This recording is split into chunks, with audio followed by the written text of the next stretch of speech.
The Blaze, written and narrated by The Writer's Clock.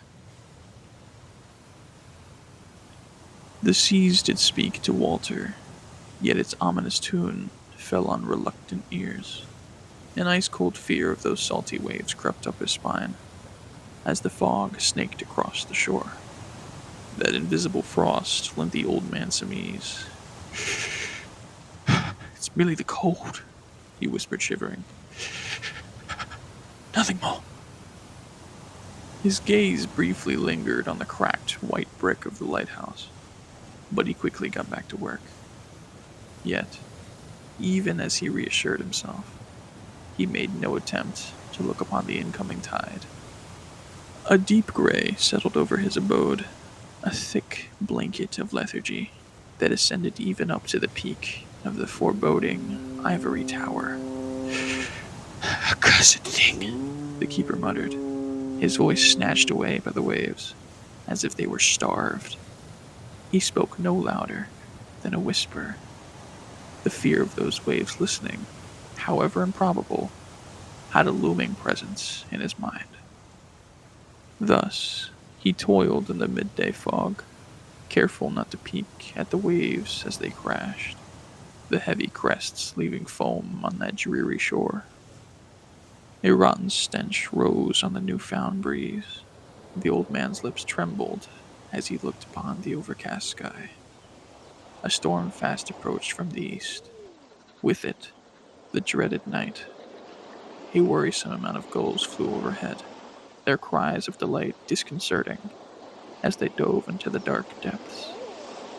Something caught Walter's watchful eye as he scanned the foam cautiously. A large piece of wood emblazoned with dark lettering.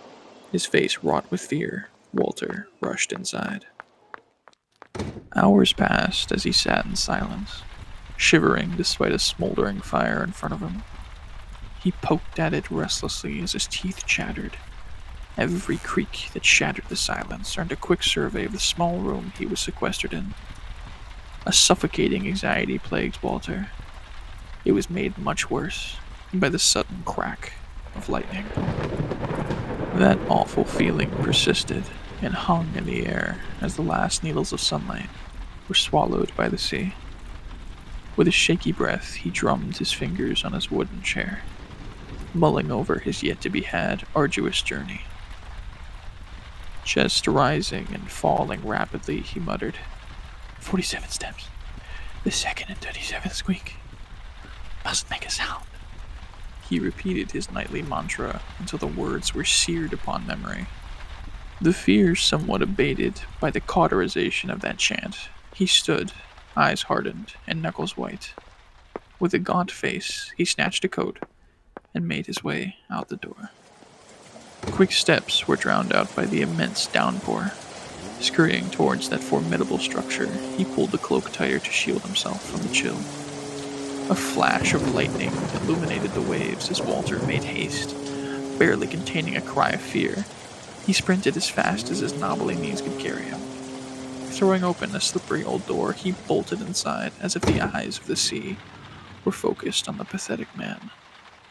His heaving pants of desperation broke the quiet of the room as his eyes darted around wildly scanning the dark.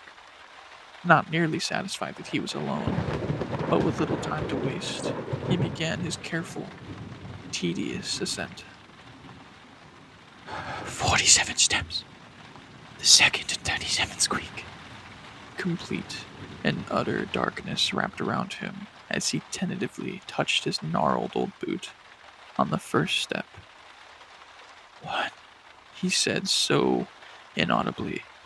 It perhaps didn't actually make a sound, but it thundered through Walter's mind. He reached his foot over the second and touched the third. 3. This continued for some time until the last, blessed step came. Despite the chill in the air, the grizzled old man was covered in a sheen of salty moisture. He was unsure if it was sweat or tears. At last he stood before a simple wooden door, yet the man's terror had his heart in a firm embrace. He knew what agony awaited. Eyes glazed with fear, pupils dilated so that the earthy brown was swallowed whole by inky blackness. Walter slowly raised a shaky hand, pushing open the door.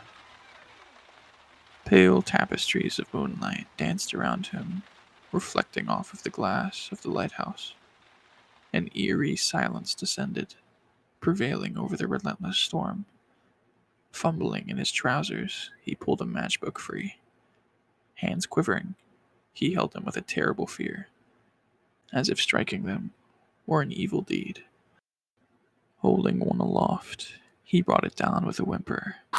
A sharp hiss followed as a ghostly orange light barely held down the pressure of the dark. "Please," he said, his voice barely penetrating the quiet. He threw the match in the oil. A great fire erupted as he leapt towards the floor. He glanced towards that obsidian tide revealed only by that hellfire. Hundreds of ghastly faces stared back from beneath the waves, welcoming him to their cold embrace. They seemed to dance in the tide, unaffected by their shredded bodies. "No!" he shrieked in fright, trembling as the corpses called. "Please, forgive me!" he wailed as he doused the fire and curled up on the floor, whimpering pitifully. The storm could not drown out the screams and crashes as the starving sea pulled more unlucky to its domain.